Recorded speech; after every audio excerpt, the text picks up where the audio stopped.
एक लड़का एक लड़की दोनों मोबाइल पे लगे बातें कर रहे हैं, प्यार हुआ, लेके भाग गया लड़का। 8-10 दिन गायब रहा। लड़की का बाप रो रो क्या पंचायत बैठी लड़की के।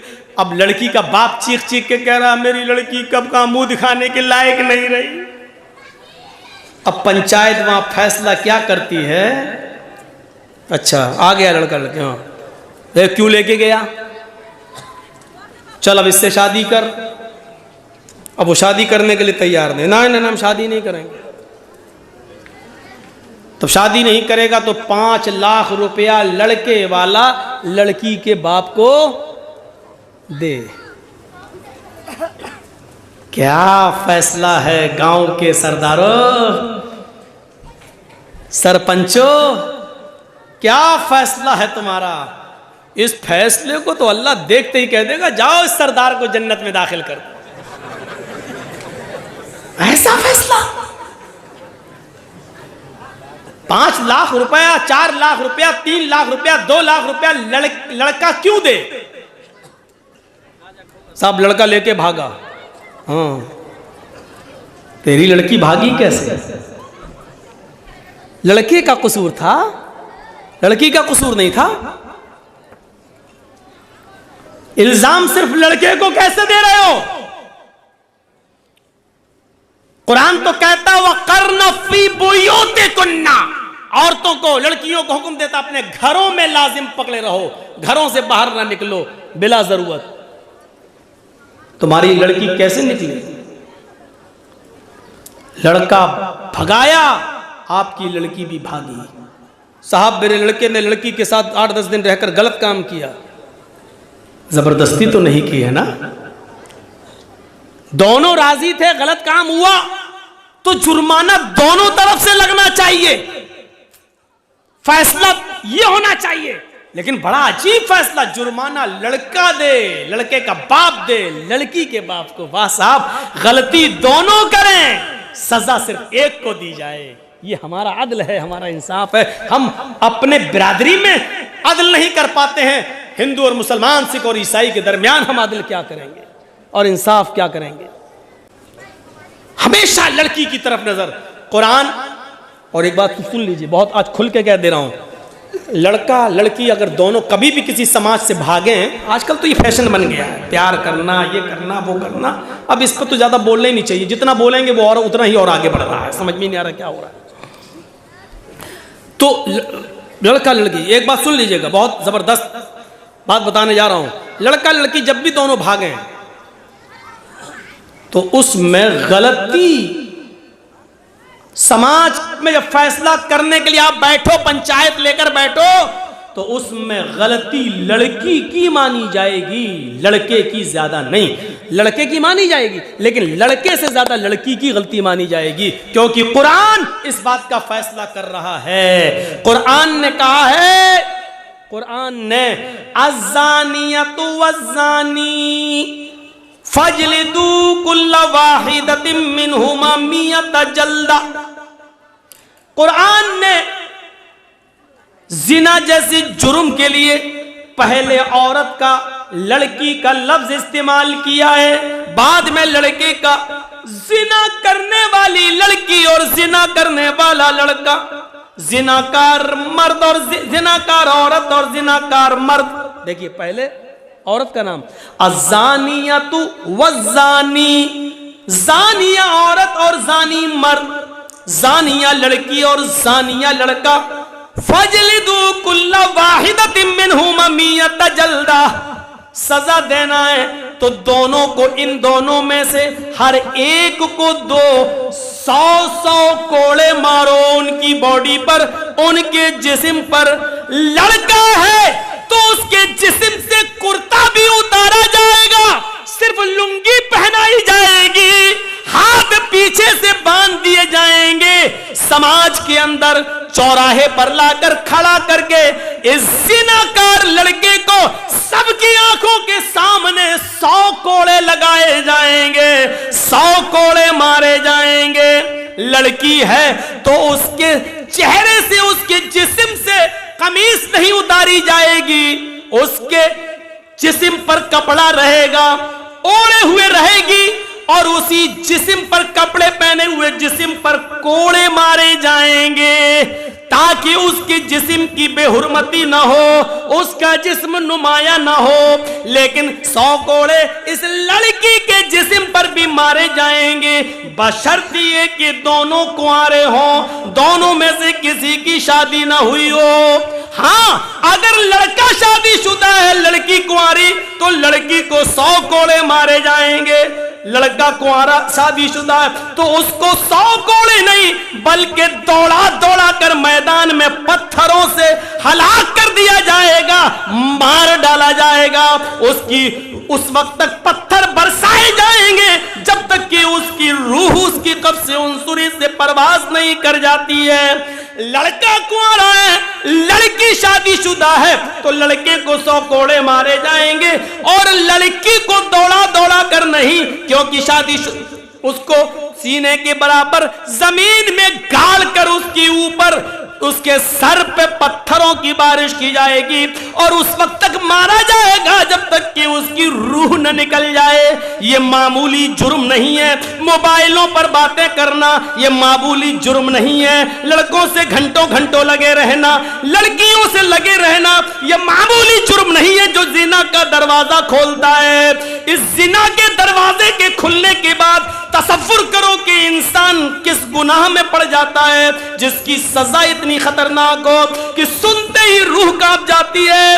आज के इस मौजूदा दौर में इस सजा को जो लोग रूढ़िवादी सजा कहते थे, लेकिन जब निर्भया का केस हुआ, जब बलात्कार के केस बढ़ते हैं, तो फिर राज ठाकुरे जैसा शिवसेना जो सबसे ज्यादा दुश्मनी में मुलव्वस थी मुसलमानों के, उसके महाना पुरुष को ये कहने पर मजबूर होना पड़ा कि इस्लाम की सजा कायम करो, पत्थरों से मार मार कर लड़के और लड़की का मुंह काला, जो बलात्कारी उनको मारो।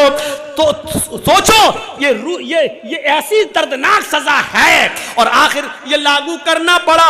पत्थरों से नहीं तो हैदराबाद तेलंगाना की सरजमीन पर जो एक लेडी डॉक्टर के साथ जो गलत काम किया गया और 4 लोगों को पकड़ के जब जेल में डाला गया तो पुलिस पूछताछ के बहाने निकालती है और मौके वारदात पे जहां रेप हुआ वहीं पर ले जाकर 4 लड़कों का इनकाउंटर कर देती है।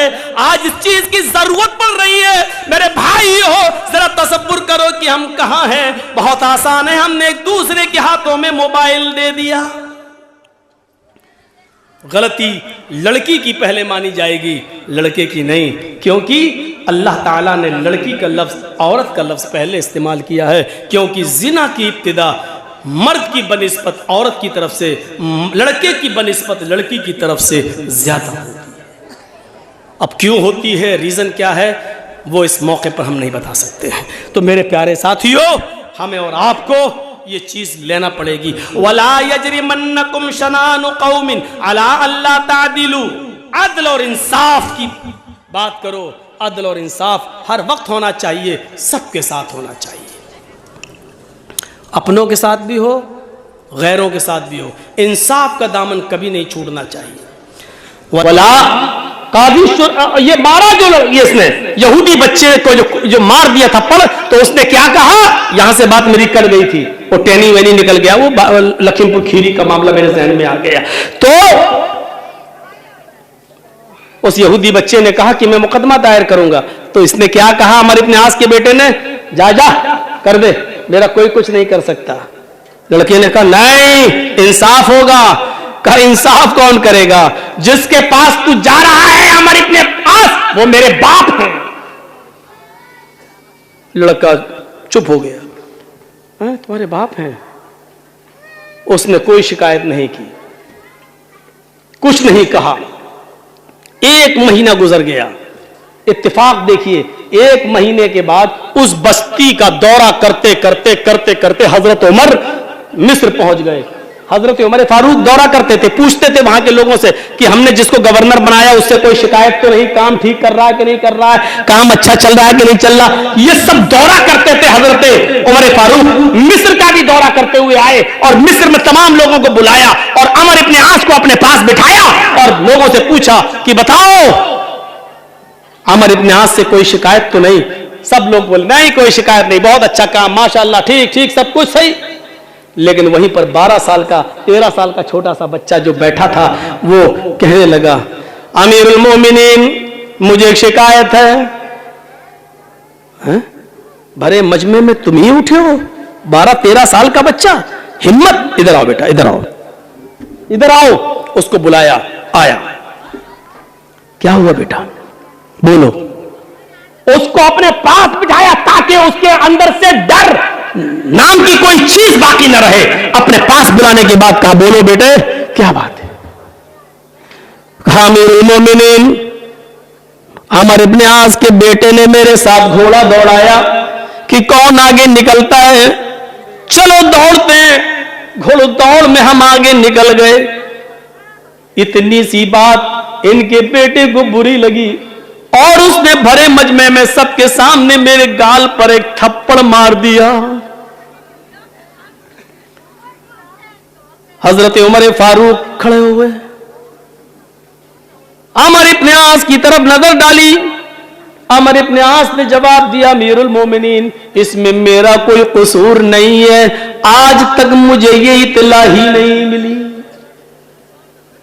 अच्छा तो ये बताओ, यहूदी बच्चे, तुमने अमर इब्ने आस से शिकायत क्यों नहीं की? उस बच्चे की जबान से ये जुमला निकला, अमीरुल मोमिनीन मैं इनके पास आना चाह रहा था, इनका बेटा बोल दिया जा जा, मेरा कोई कुछ नहीं कर सकता, मैं अमर इब्ने आस का बेटा हूं, जिसके पास तू शिकायत लेके जा रहा है वो मेरा बाप है। अमर इब्ने आस का मैं बेटा हूं, इस शहर के गवर्नर का मैं बेटा हूं। जब बेटा सुना तो फिर मैंने कुछ नहीं कहा, मैं खामोश हो गया। आज आपने भरोसा दिलाया तो मैं खड़ा हो गया और आपको कहने लग के आपको बोल दिया। अमर इब्ने आस की तरफ देखा, अमर इब्ने आस ने फौरन अपने बेटे को तलब कर लिया। बेटा आया, यहूदी बच्चे के सामने उसने सर झुकाया, पूछा क्या ये बच्चा सही कह रहा है? उस अमर इब्ने आस के बेटे ने फौरन सर हिलाकर गवाही दी कि हाँ मैंने इसको थप्पड़ मार दिया। जुर्म क्या था? कुछ नहीं, मुझे गुस्सा आया और मैंने मार दिया, क्योंकि मेरा इतना अच्छा घोड़ा होते हुए पीछे रह गया और इसका इतना बेकार घोड़ा होते हुए भी मुझसे आगे निकल गया। मेरी इंसल्ट मैंने महसूस की और मैंने इसको थप्पड़ मार दिया। कहा इधर आओ, अब ये मुकदमा मेरी अदालत में आ गया है, इसलिए आया अमर इब्ने आस के बेटे तुम यहां खड़े हो, अब तुम्हें थप्पड़ जल्लाद मारेगा।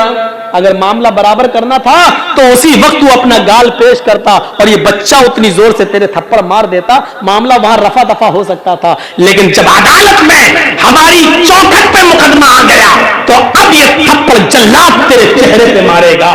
चल खड़ा हो, आए जल्लाद थप्पड़ मारो इसके बेटे को सबके सामने। जल्लाद ने थप्पड़ उसके बेटे को बड़ी जोर से मारा। हजरत उमर फारूक ने कहा, आए अमर इब्ने आस आपके बेटे को थप्पड़ पड़ गया है, अब आप इधर आइए। ये इंसाफ कोई करेगा? इधर आओ। आए जल्लाद, जितनी जोर से थप्पड़ इस बेटे को मारा है वैसा एक जोरदार थप्पड़ इस बाप को लगाओ, अमर इब्ने आस को लगाओ। जमीन कांप गई होगी, आसमान थर्रा गया होगा इस इंसाफ को देखकर। जल्लाद ने उमर का कहना मानते हुए एक जोरदार थप्पड़ अमर इब्ने आस के भी गवर्नर को भी मारा, सबके सामने। अमर इब्ने आस ने कहा, अमीरुल मोमिनीन थप्पड़ सबके सामने पड़वाया गया, मुझे इसकी कोई दिक्कत नहीं है, लेकिन क्या मैं जान सकता हूं, क्या मैं पूछ सकता हूं कि मुझे किस जुर्म में मारा गया? जिसने यहूदी बच्चे को थप्पड़ मारा उसको थप्पड़ मार दिया गया, मामला तो बराबर हो गया। मुझे किस जुर्म में थप्पड़ मारा गया क्या मैं जान सकता हूं? आपने कभी बेइंसाफी नहीं की है, क्या मुझे बतला सकते हैं कि मेरे साथ किस बुराई की वजह से ये इंसाफ किया जा रहा है? मैंने कौन सा गुनाह किया, मैंने कौन सी गलती की? जवाब सुनो। हजरत उमर ने कहा, तुम्हें इस जुर्म पे थप्पड़ मारा जा रहा है, तुम्हारी गलती यह है कि तुमने अपने बेटे की सही तरबियत नहीं की, तुमने अपने बेटे को सही तालीम नहीं दी। अगर सही तालीम दी होती तो तुम्हारा बेटा ये नहीं कहता, जा जा मेरा कोई कुछ नहीं कर सकता है, मैं अमर इब्ने आस का बेटा हूं, मैं शहर के गवर्नर का बेटा हूं। तुमने ये नहीं कहा कि मैं भी अल्लाह का एक बंदा हूं, तुम्हारे बेटे को ये मालूम है कि तुम गवर्नर हो, जबकि ये खुशी की बात नहीं है। तुम एक जिम्मेदार इंसान हो, तुम्हें लोगों की खिदमत के लिए भेजा गया है। तुम्हें मालूम होना चाहिए कि गवर्नर ज्यादा जवाबदेह होता है, ज्यादा जवाबदेह होता है। लिहाजा ये थप्पड़ तुम्हें याद दिलाता रहेगा और आइंदा तुम अपने बेटे को अच्छी तरबियत दोगे, अच्छी तालीम दोगे। आइंदा तुम्हारा बेटा कभी अपने मुंह से जुमला नहीं निकालेगा कि मैं गवर्नर का बेटा।